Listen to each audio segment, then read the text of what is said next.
안녕하세요. 반갑습니다.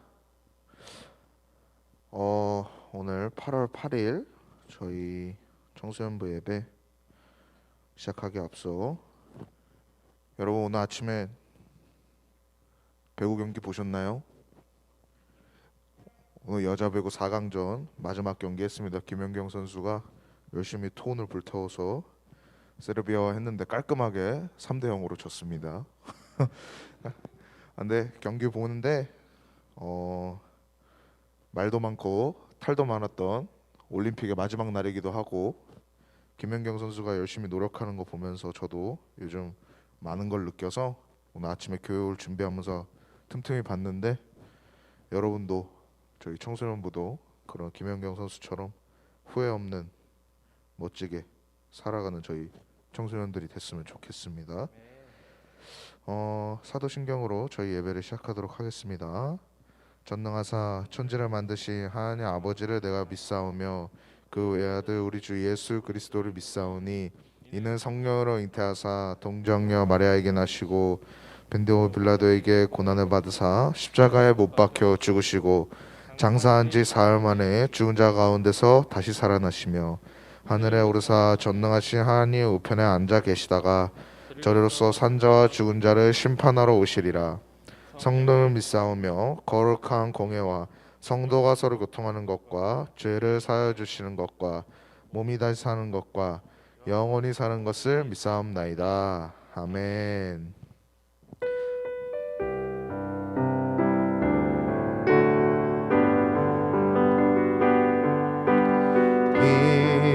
이곳에 생명샘 솟아나 눈물 골짝 지나갈 때에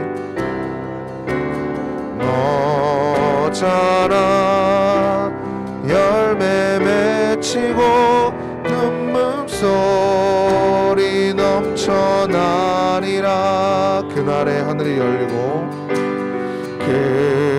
그날에 하늘이 열리고 모든 이가 보게 되리라. 마침내 꽃들이 피고 영광의 주가 오시리라. 꽃들도 구름도 바람도 넓은 바다도 찬양하라 찬양하라 예수를.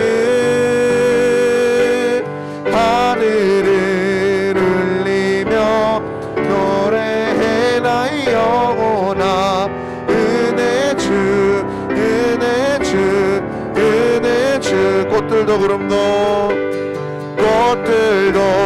구름도 바람도 넓은 바다도 찬양하라 찬양하라 예수를. 하늘을 울리며 노래해 나의 영혼아 은혜 주 은혜 주 은혜 주. 그 사랑 날 위해 죽으신 날 위해 다시 사신 예수 그리스도 다시 오실 그 사랑. 죽음도 생명도 천사도 하늘의 어떤 권세도 끊을 수 없는 영원한 그 사랑 예수. 아버지 사랑 내가 노래해 아버지 사랑 내가 노래해 아버지 은혜 내가 노래해. 그 사랑 변함없으시 거짓 없으시 성실하신 그 사랑. 상한 갈 때 꺾지 않으시는 상한 갈 때 꺾지 않으시는 꺼져가는 등불 끄지 않는 그 사랑 변함없으신 거짓 없으신 성실하신 그 사랑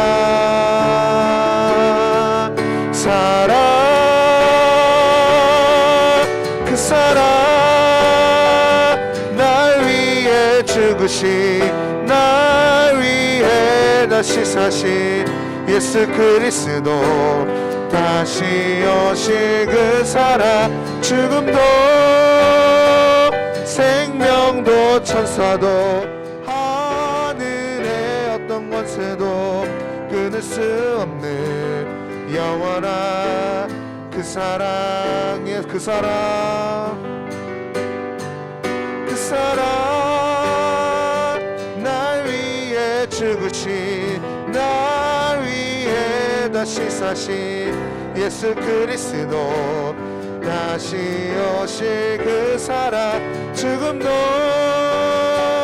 생명도 천사도 하늘의 어떤 권세도 끊을 수 없는 영원한 그 사랑 예수 영원한 그 사랑 영원한 그 사랑 예수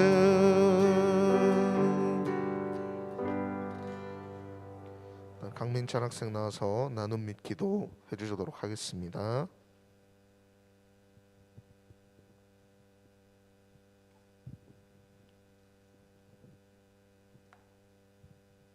질문 1. 언제부터 예수님을 진심으로 믿기 시작했나요? 저는 중학교 들어오고 나서부터 진심으로 믿기 시작한 것 같습니다. 질문 2. 이번 주 혹은 전에 큐티를 하면서 기억에 많이 남고 나누고 싶은 게 있나요? 아니면 내가 평소에 좋아하는 말씀을 읽고 그 말씀을 왜 좋아하는지 나눠주세요. 저는 큐티를 하면서 사도행전 13장을 읽으면서 39절에 믿는 자마다 의롭다 하심을 얻는 이것이다 라는 구절이 기억에 남았습니다. 구원이라는 것이 어떤 노력에 의해서 받는 것이 아니라 우리가 하나님을 믿는 것 하나만으로 우리는 구원을 받았기 때문입니다.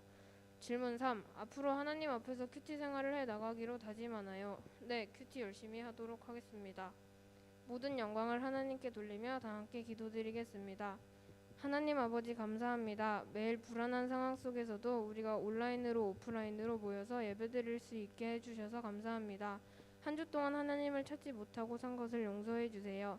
예배를 드리는 동안 오직 하나님께만 집중하여 예배드리게 해주시고 오늘 들은 말씀 한 주 동안 삶에 적용하며 살게 해주세요. 예수님의 이름으로 기도드립니다. 아멘.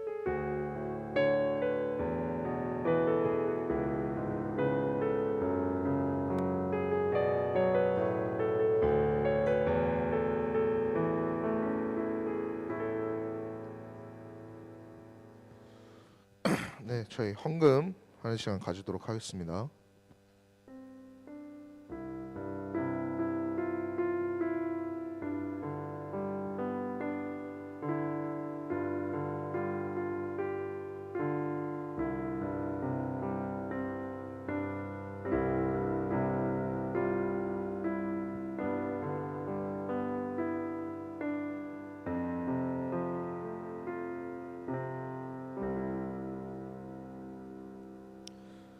네, 오늘 하나님의 말씀은 사도행전 15장 1절에서 11절 말씀입니다. 사도행전 15장 1절에서 11절 말씀. 네, 모두 준비되셨으면 저랑 여러분이 한 절씩 번갈아 가면서 읽도록 하겠습니다. 어떤 사람들이 유대로부터 내려와서 형제들을 가르치되 너희가 모세의 법대로 할례를 받지 아니하면 능히 구원을 받지 못하리라 하니 바울 및 바나바와 그들 사이에 적지 아니한 다툼과 변론이 일어난지라 형제들이 이 문제에 대하여 바울과 바나바와 및 그 중에 몇 사람을 예루살렘에 있는 사도와 장로들에게 보내기로 작정하니라. 그들이 교회의 전송을 받고 베니게와 사마리아로 다니며 이방인들이 주께 돌아온 일을 말하여 형제들을 다 크게 기쁘게 하더라. 예루살렘에 이르러 교회와 사도와 장로들에게 영접을 받고 하나님이 자기들과 함께 계셔 행하신 모든 일을 말하매 바리새파 중에 어떤 믿는 사람들이 일어나 말하되 이방인에게 할례를 행하고 모세의 율법을 지키라 명하는 것이 마땅하다 하니라. 사도와 장로들이 이 일을 의논하러 모여 많은 변론이 있는 후에 베드로가 일어나 말하되 형제들아 너희도 알거니와 하나님이 이방인들로 내 입에서 복음의 말씀을 들어 믿게 하시려고 오래전부터 너희 가운데서 나를 택하시고 또 마음을 아시는 하나님이 우리에게와 같이 그들에게도 성령을 주어 증언하시고 믿음으로 그들의 마음을 깨끗이 하사 그들이나 우리나 차별하지 아니하셨느니라. 그런데 지금 너희가 어찌하여 하나님을 시험하여 우리 조상과 우리도 능히 매지 못하던 멍에를 제자들의 목에 두려느냐. 다 같이 읽겠습니다. 그러나 우리는 그들이 우리와 동일하게 주 예수의 은혜로 구원받는 줄을 믿노라 하니라. 아멘. 목사님 나오셔서 저희 변화되지 않는 것이 문제입니다 라는 설교 제목으로 저희에게 말씀 전해주시도록 하겠습니다.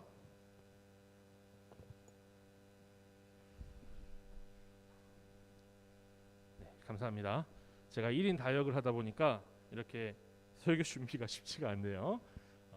진호야 너무 그립다. 진호가 있으면 기타도 쳐주고 좋을 것 같은데 좀 그렇습니다.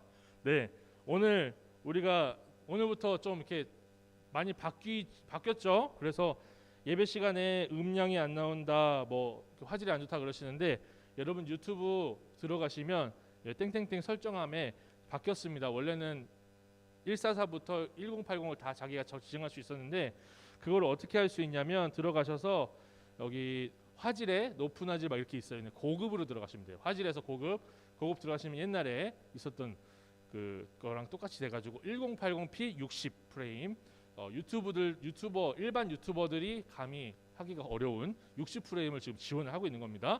그러니까 그거 들어가시고 마이크는 충분히 키웠으니까 한번 들어가셔서 마이크 음량을 많이 올리고 예배를 드리고 하시기를 그렇게 부탁을 드립니다. 오늘 본문의 말씀 사도행전 15장 1절부터 11절 말씀 가지고 제가 변화되지 않고 여전히 그리스도 안에 있으면서도 전혀 변화되지 않는 게 문제입니다라는 제목으로 하나님의 말씀을 함께 묵상하고 증거하도록 하겠습니다. 이 시간에 그 설교 끝나고 나서 제가 초성 드릴 건데요. 초성 드리고 나서 찐 출석 설교 잘 들었다는 거 하실 수가 있는데 이게 좀 의미가 있는 게 오늘부터는 예배 시간에 뒤로 돌아가기가 안 돼요. 그래서 앞으로 쭉 가셔야 됩니다. 그래서 예배를 잘 들었는지 안 들었는지를 알 수가 있어요. 우리 선생님들 잘 반별로 체크를 잘 해주세요. 우리 선생님들. 네, 그리고 제가 무슨 말씀을 드리려고 했냐면 무슨 말씀을 드리려고 했죠? 네, 이따가 생각이 나면 드리겠습니다. 오늘 본문은 초대교회에 생긴 문제를 다루고 있어요. 초대교회에 문제가 생겼습니다. 문제는 사도 바울이 교회들에게 편지할 때마다 빼놓지 않고 언급할 수밖에 없을 정도로 교회에 아주 심각한 문제가 발생한 거예요. 이게 우리는 이 문제를 해결해 나가는 과정을 보여주는 사도행전 15장을 통해서 우리 자신이 예수님을 믿어도 변화를 받지 못하는 것이 바로 교회의 문제가 된다는 것을 생각해 볼 수가 있습니다. 또한 교회의 문제는요, 아무리 심각한 문제라도 교회의 주인이신 하나님이 직접 해결해 나가신다는 것, 그걸 분명히 우리의 위로로 삼을 수 있다라고 제가 권면을 드리고자 합니다. 먼저 우리는 본문을 묵상하면서 우리 자신이 예수님을 믿어도 아무리 오랫동안 예수님을 믿어도 변화를 받지 못하는 것이 이 공동체, 우리가 속한 공동체의 심각한 문제가 된다는 것을 생각해 보고자 해요. 초대교회에 일어난 문제는요, 예수님을 믿는 사람들이 예수님의 이름 안에서 변화를 받지 못하고 예수님을 믿기 전에 알던 대로, 예수님을 믿기 전에 하던 대로 했기 때문에 일어난 문제였어요. 변화가 없었기 때문에 생긴 문제였습니다. 교회의 역사 가운데 이렇게 비슷한 문제들이 항상 발생했어요. 이유는 예수를 믿는다고 하는 사람들이 예수님의 죽으심과 부활하심에 단순하게 지적으로만 동의했을 뿐 그 진리의 빛 가운데 자신의 지식과 자신의 사고방식과 자신의 삶을 바꾸지 못했기 때문이죠. 변화를 받지 못했기 때문에 발생한 일입니다. 변화를 받지 못했기 때문에 교회 안에서 주님께서 이렇게 말씀하셨어요. 화평케 하는 자는 복이 있나니 이렇게 하셨는데 화평케 하는 자가 아니라 트러블 메이커, 문제 만드는 사람이 되는 거죠. 그렇다면 본문에는 어떤 문제가 등장을 할까요? 1절입니다. 제가 읽어볼게요. 어떤 사람들이 유대로부터 내려와서 형제들을 가르치되 너희가 모세의 율법대로 할례를 받지 아니하면 능히 구원을 받지 못하리라 하니. 이 사람들은요, 이방인들 가운데 세워진 사도 바울이 세워놓고 간 교회들 가운데 싹 와가지고 할례 받고 모세의 법 지켜야만, 유대인이 돼야만 구원을 받는다고 가르치는 거예요. 이 사람들이 예수님을 믿지 않았기 때문에 이렇게 가르쳤을까요? 차라리 그랬으면 좋겠어요. 저는 차라리 예수님을 믿는다고 하면서도 예수님 믿기 전과 똑같이 행동을 하는 거예요. 똑같이 그냥 사는 거예요. 그런데 바울과 바나바가 예루살렘으로 가봤어요. 회의하러 갔더니 거기서 똑같은 얘기를 하는 사람이 나오는 거예요. 5절입니다. 바리새파 중에 어떤 믿는 사람들이 일어나 말하되, 바리새파는요 율법의 학자들이에요. 율법 선생들이에요. 우리 시대로 하면 교수님들이에요. 이 사람들이 뭐라고 하냐면 이방인에게 할례를 행하고 모세의 율법을 지키라 명하는 것이 마땅하다. 그들이 예수님 믿었어도 유대인이 돼야 구원받는 거다. 이렇게 가르치는 거예요. 또 이렇게 주장을 하는 거예요. 이 사람들이 예수님을 믿는다고는 하지만 예수님을 믿는 것으로 구원의 조건이 충분하지 않다. 예수님 하나로 충분하지 않다라고 하는 거예요. 차라리 여러분 이 정도면은 예수님 안 믿는 게 낫지 않을까요? 예수님 안 믿는 게 차라리 마음 편할 것 같아요. 복음은요 구원의 유일한 필요 충분 조건이 예수님이라고 분명하게 선포합니다. 믿으십니까? 구원을 주시는 유일한 그 이름 예수 그리스도 안에서만 구원이 있다고 성경이 가르쳐요.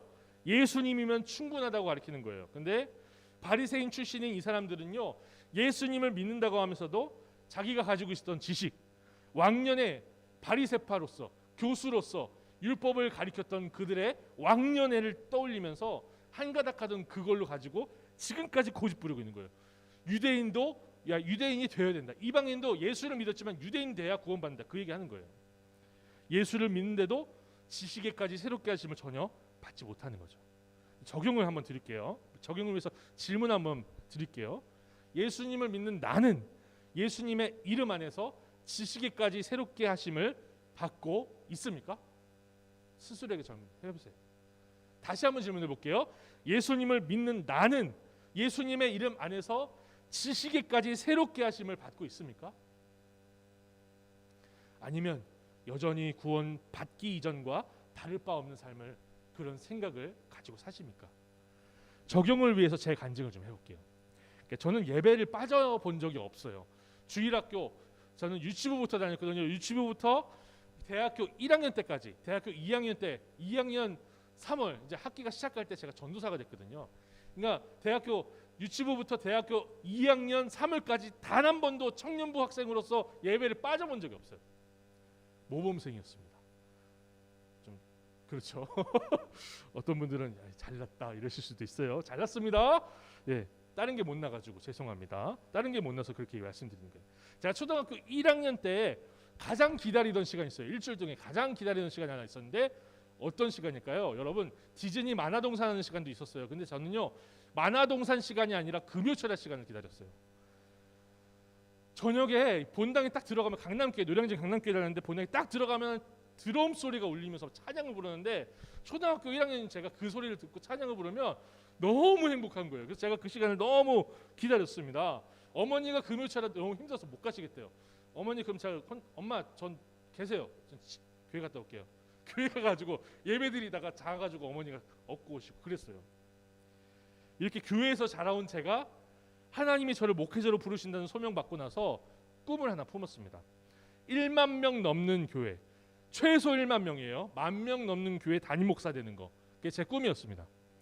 제가 존경하던 조용기 목사님이 여러분 믿음으로 큰 꿈을 품으시기 바랍니다. 이러면서 그 얘기를 하셨거든요.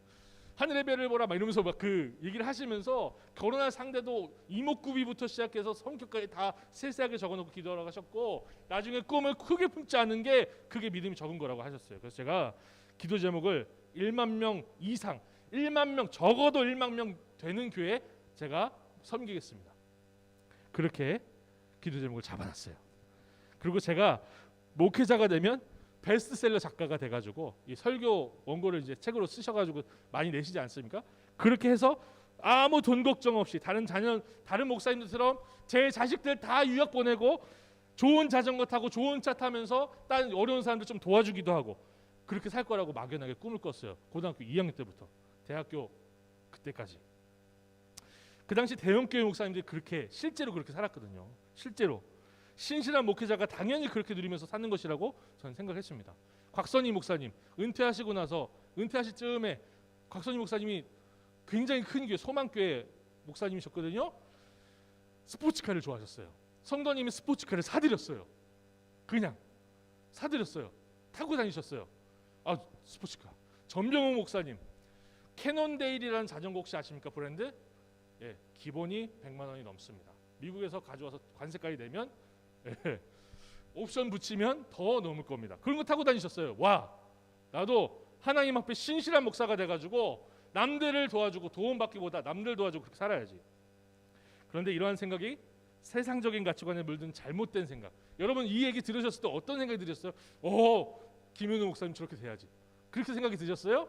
근데 제가 이게요 오랫동안 품고 있었는데 세상적인 가치관이었구나, 잘못된 생각이었구나라는 것을 깨닫는데 오래 걸리지를 않았어요. 제가 군대 전역할 때쯤 이런 목사님들이 싹 다 무너지는 걸 한순간에 봤거든요. 제가 존경하던 용산에 있는 큰 교회 3일교회 S교회라고 할게요. S교회에 있는 목사님 계셨는데요. 방금 말씀드렸어요. 그 자전거 타고 다니시는 분. 아내를 위해서 그 책에다 쓴 내용이에요. 아내를 위해서 미국에서 캐논데일 자전거를 가지고 오셨대요. 관세 붙여가지고 가져오느라 힘들었대요. 그 목사님 너무나 막 청년들에게 가슴을 설교 듣고 있으면 가슴이 막 뜨거워져가지고 지금 당장 뭘 해야 될 것 같아. 그 목사님 교회 가야지. 전역하자마자 대학교 2학년 딱 마치고 군대 갔다 전역하자마자 그 교회 등록해버렸어요. 덜썩 등록을 했는데 그만두시더라고요. 왜? 성적인 스캔들이 터져가지고.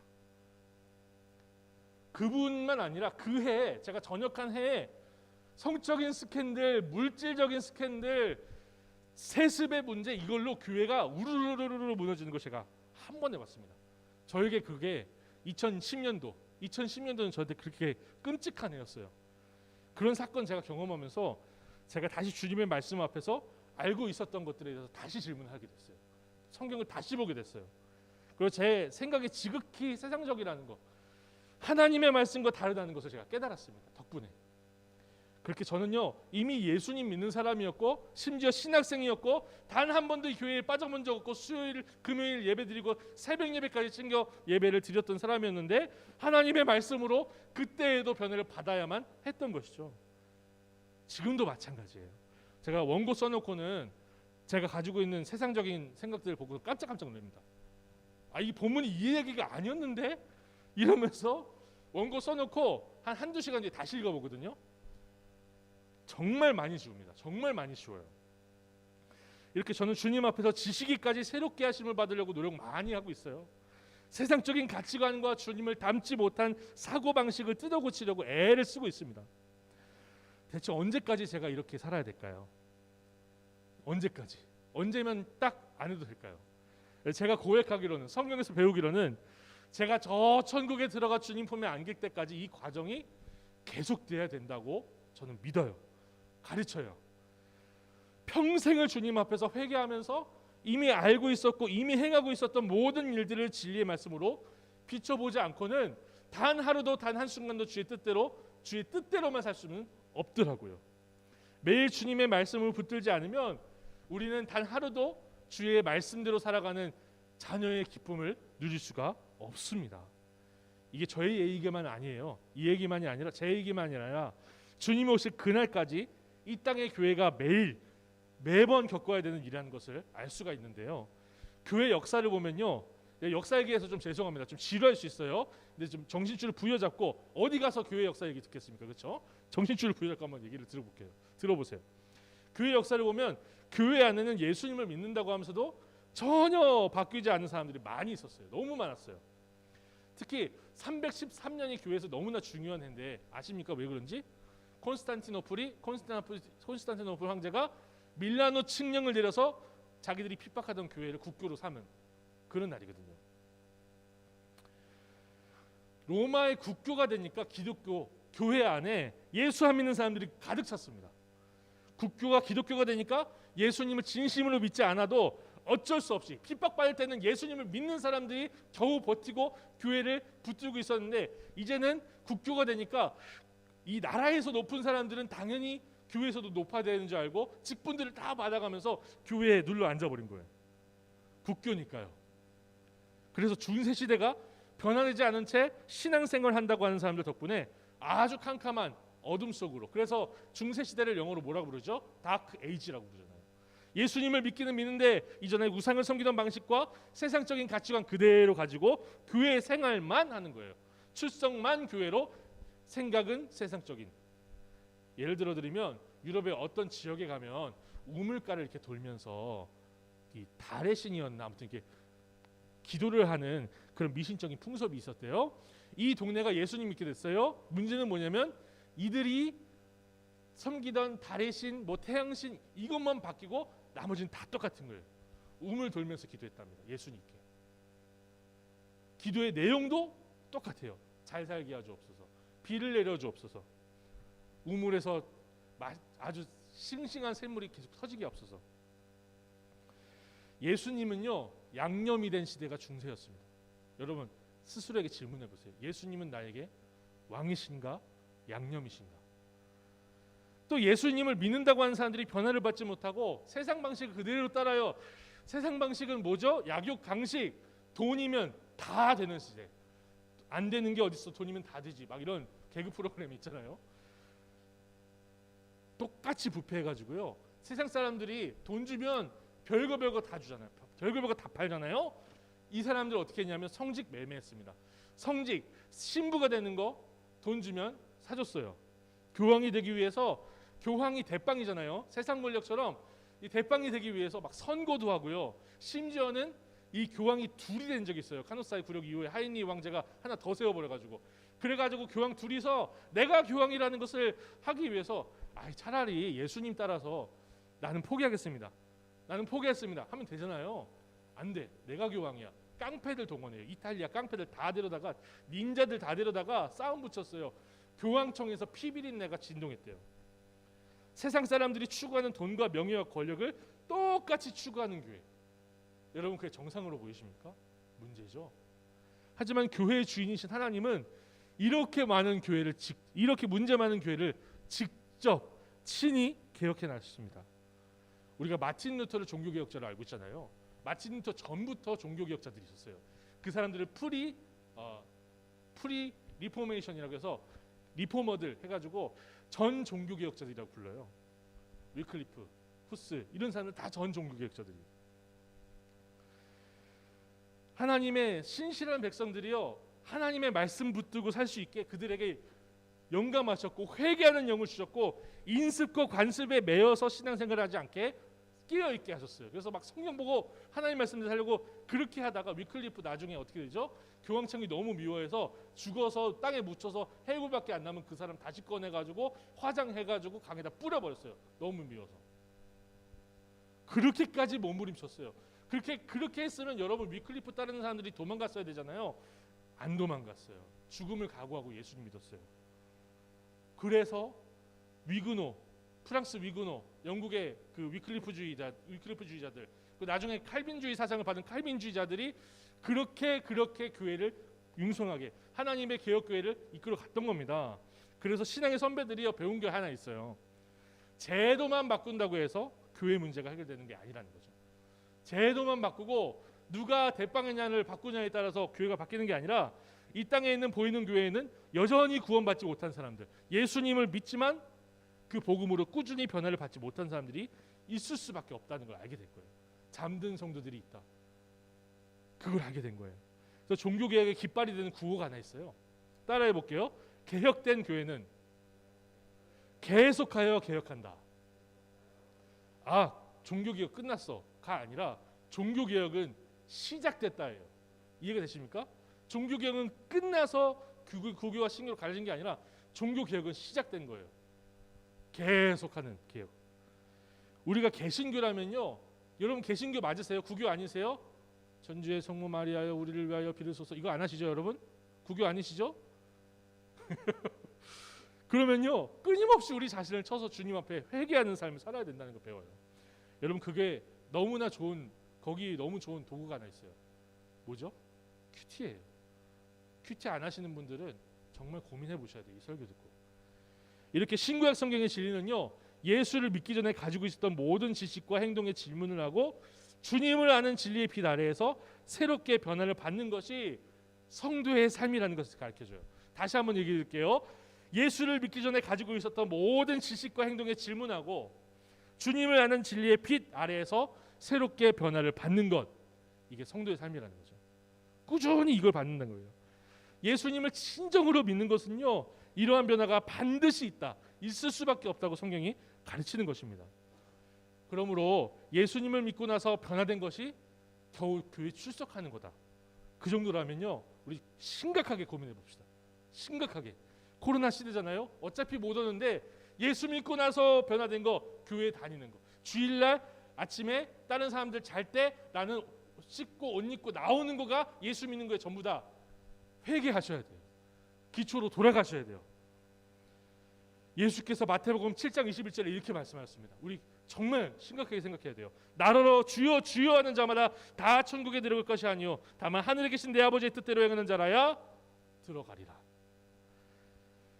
그러므로 사랑하는 성도님들 예수님을 적당히 믿지 마십시오. 적당한 율법주의에 갇혀서 무엇을 하고 하지 않는 것이 신앙생활이라고 하면서 이 땅에서 어중간하게 살다가 지옥 간다면 그게 무슨 고생이에요. 그러니까 예수님 믿으려면 확실하게 믿으시기 바랍니다. 제발 확실하게 믿으십시오. 내가 알고 내가 행하던 모든 것을 예수 그리스도 안에서 매일매일 바꾸십시오. 하나님이 주시는 변화를 받아 누리십시오. 사람의 제일의 목적이 뭐죠? 하나님을 영화롭게 하는 것과 그분을 영원토록 즐거워하는 거예요. 돈 벌고 잘 살고 애 낳아서 결혼하고 애 낳아서 결혼하면 안 되죠. 결혼해서 애 낳고 늙어서 죽는 거. 네, 고속도로 타지 마십시오. 네, 그거 인생 아니에요. 그 인생은요 나중에 애한테 배신당해, 믿던 남편한테 배신당해, 믿던 아내한테 배신당해. 여러분이 혹시 그 배신추라는 얘기 들어보셨습니까? 상추를 키웠는데 너무 뜨거운 햇볕 아래에서 키우면 배신추가 된답니다. 무슨 말이냐면 상추는 야들야들하고 싸먹기 좋잖아요. 근데 너무 뜨거운 햇볕 아래에서 키우면 이게 그냥 밖에 이렇게 있는 그런 그 나무의 이파리처럼 굉장히 단단해지고 먹을 수가 없게 된대요. 그게 배신추래요. 여러분 인생이 배신추로 가득할 수도 있어요. 그런데 하나님을 영원롭게 하는 것과 그분을 영원토록 즐거워하는 것이 우리 삶에 드러날 정도로 변화를 받으면 여러분 배신추 인생이 아니라 하나님 앞에서 영원롭게 사용되는 영광의 도구가 되는 줄 믿으시기 바랍니다. 두 번째로요, 우리는 교회에 일어난 문제를 하나님만이 해결하실 수 있다는 것을 우리가 본문을 통해서 고백할 수 있어요. 이게요 참된 신자가 문제가 많은 교회 앞에서 누릴 수 있는 위로예요. 바울과 바나바가 예루살렘 교회에 와서 회의를 하는데 엄청난 말다툼, 변론이 일어납니다. 할례를 받아야 하는지 말아야 하는지 변화를 받지 못한 유대인 출신 성도들, 그리고 이방인들이 주님께로 돌아온 걸 본 사도 바울과 바나바가 막 얘기를 해요. 서로의 의견이 충분히 오갔을 때쯤 베드로가 벌떡 일어나서 말을 하기 시작하는데, 생각해 보세요. 베드로가 누구죠? 예수님의 수제자예요. 예수님이 그 사람 몇 번 일으키셨잖아요. 죽은 사람. 변화산 데리고 가셨잖아요. 3명 데리고 갔어요. 항상 3명 데리고 갔는데 그 중에 항상 있었던 사람이 베드로예요. 예수님의 수제자죠. 세상 방식이라면 베드로 일어나서 말하면 끝나는 거예요. 그렇죠? 끝나는 거예요. 근데 세상 관점으로는 베드로가 대장인데 이 베드로는 세속적인 가치관을 따라서 자신의 권위, 내가 예수님 수제자니까 내 말 좀 들어보시오, 이거 안 합니다. 베드로의 말을 잘 들여다보세요. 그는 교회의 주인이신 하나님의 일하심을 들어서 교회를 설득해요. 내 말을 들으시오가 아니라 하나님이 이렇게 말씀하셨습니다, 하나님이 이렇게 역사하셨습니다를 보여주는 거예요. 그가 예수님의 수제자라는 사실 때문에 그의 말을 들어야 되는 게 전혀 아니에요. 오히려 하나님이 그를 준비하셔서 고넬료 만나고 고넬료 가정에 성령 임했다. 그게 하나님이시니까, 하나님이 그렇게 뜻하시고 역사하셨으니까 하나님 뜻 붙들자. 이게 베드로의 설교였어요. 이렇게 하나님은 그분만이 교회를 다스리시는 주인이라는 것을 다시 한번 이 회의를 통해서 보여주는 것이죠. 이게 신실한 성도들이 문제 많은 교회에서 싸우는 교회에서 별것 아닌 것 때문에 세상적인 가치관 때문에 무너지는 교회에서 얻을 수 있는 유일한 위로입니다. 이 땅의 교회는요 너무나 많은 문제 가운데 있을 수밖에 없어요. 저도요 우리 교회 오기 직전 교회에서 장로님들이 멱살을 잡고 소리를 지르면서 교회 로비에서 싸우는 교회 있었어요. 예배 시간에 일어나서 담임 목사님을 향해서 삿대질을 하면서 찬양대석에서 소리를 지르는 일부 예배를 드려봤어요. 교회 밖에서는 예수님을 믿지 않는 사람들이 핍박합니다. 예수님 전하지 말라고. 교회 안에서는요 그나마 평안이 있을까요? 안 바뀐 사람들이 교회를 어렵게 만들고 있습니다. 그 누구도 주님의 말씀 붙들지 않으면요 트러블 메이커가 될 수밖에 없어요. 그러니까 이 땅에는요 완벽한 공동체가 있을까요? 없을까요? 네 여러분 제가 이 지난번에 우리들 교회 얘기를 했죠. 우리들 교회 거기 우리 이 보통 교회에서는 다 떠나가는 이혼 가정이 제가 그 이혼 가정 얘기를 하면서 사실 제가 한 사람이 떠올랐는데 지난주에 말씀을 안 드렸어요. 전 요셉 제가 초등학교 4학년 때 봤던 조가연하고 같은 학년에 이혼 가정이었거든요. 버티지 못하고 떠났습니다. 정신 차려야 될 것 같아요. 저도 완벽한 공동체가 없어요. 우리들 교회에 이혼 가정이 모였다고 했잖아요. 그 교회에 많은 사람들이 모여서 은혜만 누릴까요? 담임 목사님이요 그 교회에 등록한 성도가 담임 목사님을 힘들게 해가지고 이렇게 썼다는 거를 막 설교 시간에 말씀을 하시거든요. 진짜 깜짝 놀랍니다. 담임 목사님의 실수와 이런 걸 다 말하면서 공격을 해요. 그런 공동체입니다, 여러분. 완벽한 공동체가 없어요. 참 신자들만 가득한 공동체 어디에 있을까요? 어느 시 어느 구에 있을까요? 없습니다. 저 하늘나라에만 있어요. 그리고 마지막 날 그 보이지 않는 교회 참 신자들만 모아놓으신 그 교회가 그 새 예루살렘이 이 땅에 임한대요. 그게 우리의 소망이죠. 그러므로 이 땅을 살아가는 참된 신자는 무엇으로 위로를 얻어야 될까요? 바로 교회의 주인이시며 교회의 문제를 해결하시는 삼위일체 하나님을 위로로 붙들어야 되는 것입니다. 이 땅에서 가라지 뽑지 말라 그냥 냅두라 마지막 날까지 냅두라 하신 그 주님을 우리가 붙들어야 되는 거죠. 그 선하신 뜻을 믿어야 한다는 거예요. 주님이 하신 일들이 기준이 되어서 교회의 문제가 해결받아야 된다는 거예요. 예, 그렇다고 제가 이런 말씀 드리는 거 아니에요. 배가 산으로 올라가듯이 교회가 잘못된 방향으로 가는데 가만히 있으라는 얘기가 아니에요. 방관하자는 얘기가 아니에요. 교회가 바로 갈 수 있도록 선하신 하나님께 간구하며 가슴을 찢으며 무릎을 치며 주님 앞에 회개하며 금식해야 될 책임이 우리한테 있어요. 우리한테. 교회 안에 문제가 보이십니까? 한국 교회 문제 보이십니까? 그러면 그 사람의 문제가 아니에요. 우리 문제예요. 교회의 주인이신 하나님께 부르짖어야 될 문제예요. 이것이 주님께서 우리에게 그 문제를 보게 하신 이유입니다. 그 문제를 깨닫게 하신 이유입니다. 저는 이 말씀 묵상하다가 질문 하나 생각이 났어요. 마지막으로 말씀드릴게요. 코로나 시대에 우리가 모이지 못하는 거 우리가 해결해내야 될 문제가 아닐 수 없어요. 죄송하지만 저도 사람 많은데 너무 좋아하거든요. 놀러 가보세요. 먹으러 가보세요.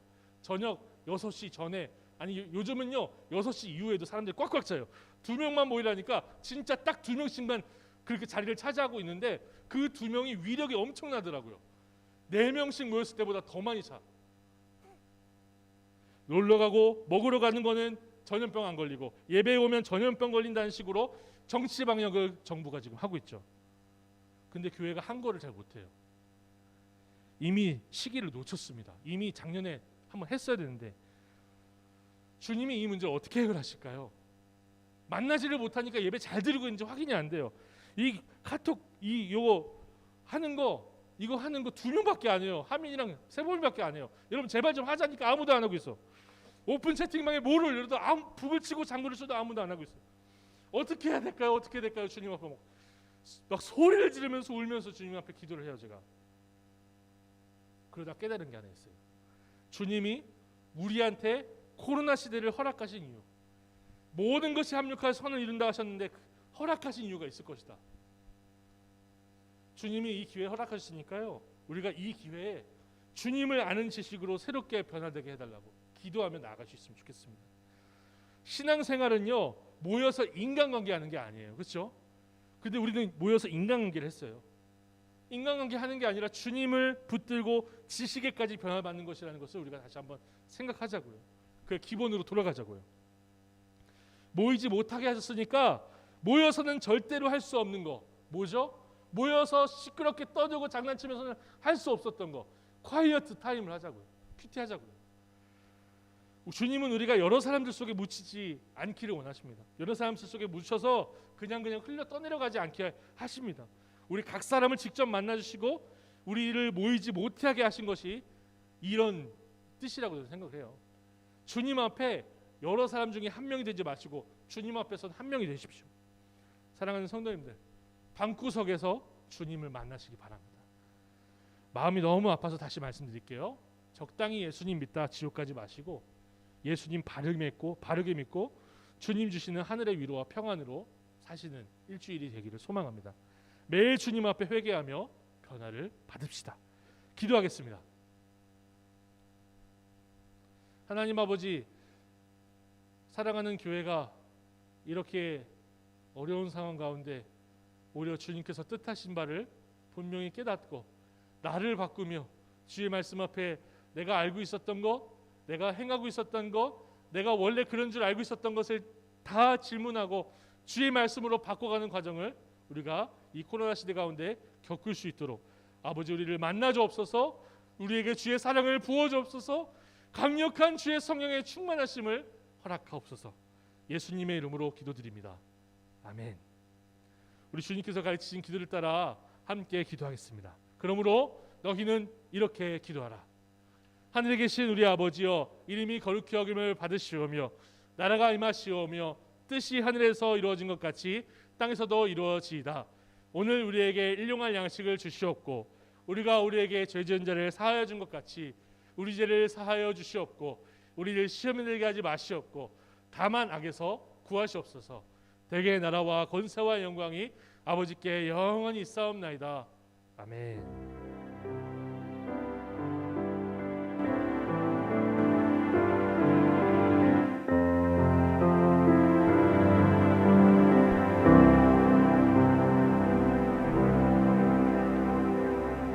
찐 출석 체크 키워드를 드리겠습니다. 바나바입니다. 아까 제가 그렇게 말씀드렸죠? 바나바, 비읍, 니은, 비읍. 12시 반까지 올려주시면 찐 출석 체크로 알고 이 학생이 예배를 잘 들었구나 알고 그렇게 진행하도록 하겠습니다. 알립니다. 큐티 합시다. 3번 이상 꼭 읽어보세요. 소리내서 읽어보는 게 제일 좋을 것 같아요. 질문하고 대답 찾아보기, 말씀 앞에 결단한 내용 적어보기. 제가 권면을 하나 드릴게요. 여러분 큐티체에 피면 본문 나오고 옆에 쓰는 거 나오죠. 그리고 나서 넘겨서 봅니까? 해설 보죠. 간증까지 보십니까? 혹시? 네, 간증 보신대요, 이상현 선생님. 간증 안 보고 지나가는 분들이 굉장히 많아요, 상당히. 간증 안 보고 지나가는 분들이. 여러분 우리가 간증을 나누는 게 제일 좋을 것 같은데 지금 그럴 수가 없잖아요. 만날 수가 없으니까. 만나서 해도 힘든데 줌으로 하면 더 힘들 것 같아요. 그러니까 그 간증 보시고 나눔을 스스로 좀 하셨으면 좋겠어요. 아시겠죠? 그리고 이 시간에 제가 나눔 및 기도를 부탁을 드려서 영상 찍어서 보내달라고 하거나 오시라고 그러면요, 정말 좀 찐득한 간증과 나눔을 좀 할 수 있으면 좋겠습니다. 이제부터는. 네, 우리가 그렇게 해도 될 것 같아요. 거의 1년, 벌써 작년부터 시작해서 2년째 하고 있잖아요. 큐티를 한번 해봅시다. 제대로 하기 시작한 건 사실 올해부터긴 해요. 근데 이거 할 수 있는 분위기는 아닌 거 알아요. 중고등부는 내 죄를 고백하고 내가 잘못했던 것을 고백하고 하나님의 말씀을 고백할 수 있는 분위기를 만들어 갑시다. 다음 주부터 새롭게 바뀐 방역 수칙에 따라서 100명 이상, 100명 이하로 나눠요. 100명 이상은 99명까지 10%가 적용이 돼서 그렇게 예배당에 들어가서 예배를 드릴 수 있대요. 우리 예배당은 100명 이하예요. 그래서 10명까지 들어와서 예배를 드릴 수 있어요. 그냥 예배를 도우러 왔습니다가 아니라 예배를 드리러 와도 된다는 거예요. 10명까지는. 제 생각에 우리 선생님들 교사 교육을 지금 하고 있어요. 교사 교육을 하고 있기 때문에 이제 앞으로 2주 동안 선생님들께서 좀 습관을 잡기 위해서라도 이번 기회에 10명 이상 아니 10명까지 딱 올 수 있으니까 다 나오셨으면 좋겠어요. 부탁을 드립니다. 8월 나눔 및 기도 이다은, 오하민, 조유한 다음 주 이다은 학생 잘 준비해 주시고요. 정말 오늘 민찬이 지난주에 수술도 하고 왔는데 네, 너무 든든합니다. 간증도 너무 잘하고 PPT도 너무 시간 맞춰서 잘 맞춰주고 네 그랬어요. 여러분의 재능을 마음껏 주님을 위해서 활용하시고 우리 중고등부 온라인 예배를 풍성하게 하는데 사용을 해주셨으면 좋겠습니다. 비읍 니은 비읍 불나방 벌써 나왔네요. 네. 여러분 제가 어제 몇 시에 잤는지 퀴즈를 내면 안 되겠고 제가 어제 5시에 잤어요. 새벽 5시에 자고 그리고 아침 7시 반에 일어나서 씻고 커피 마시고 그리고 예배 와서 1부 예배 찬양 부르고 그리고 지금 온 겁니다. 느낀 게 있어요. 왜 그렇게 토요일만 되면은 잠이 안 오는지. 잠 못 드는 밤이야. 두근두근 뛰고 이렇게 막 영화가 보고 싶은지. 여러분 마귀들과 싸울지라 죄악 퍼순 형제요. 정신 차리시기 바랍니다. 네, 저도 정신 차릴게요. 아니 영화 본 건 아니에요. 저 영화 보진 않았어요. 네, 누워가지고 뒤척이기를 5시까지 했어요. 네, 우리 힘냅시다. 한 주 동안 승리하시고 말씀 가운데 승리하시고 큐티 100% 하시고 혹시 여러분 가운데 큐티 100% 하거나 이번 달에는 한 번도 큐티 안 빠지고 했어요. 책거리 합시다. 우리 동영상 찍어가지고 한번 보내주세요. 저 요번에 수련회를 못했잖아요. 저 부장집사님 좀 설득하고 싶어요. 돈 좀 뿌립시다 우리. 선물 좀 우리 최현지 선생님이 돈 좀 뿌리자고 해서 너무 세속적인 얘기해서 죄송해요. 최현지 선생님이 그 얘기를 하셨어요. 가피불에서 타자 치는 거. 그러니까 우리 선생님들께 제가 그 숙제를 내드려도 선생님들 너무 바쁘신 걸 아니까 그걸 하자는 얘기를 못 하겠더라고요. 그래서 제가 여름 사역을 대신해서 할 만한 많은 아이템들을 우리 선생님들이 가지고 계신 걸로 알고 있어요. 여러분한테 막 선물 아주 왕창 뿌리면서 여러분의 동료를 하겠습니다. 예, 여름에 이제 휴가철 다 끝났죠. 거의 끝나가죠. 휴가 끝나가잖아요. 마음껏 놀아요. 미친 듯이 노세요. 미친 듯이 놀고 막 햇볕 아래에서 막 그냥 막 놀으세요. 대신에 말씀하고 같이 놉시다. 네, 그렇게 우리 뜨거운 한 여름 보낼 수 있으면 좋겠습니다. 오늘 예배는 여기까지고 예배 이후에는 우리 선생님들의 교육을 진행하도록 하겠습니다. 한 주 동안 승리하십시오.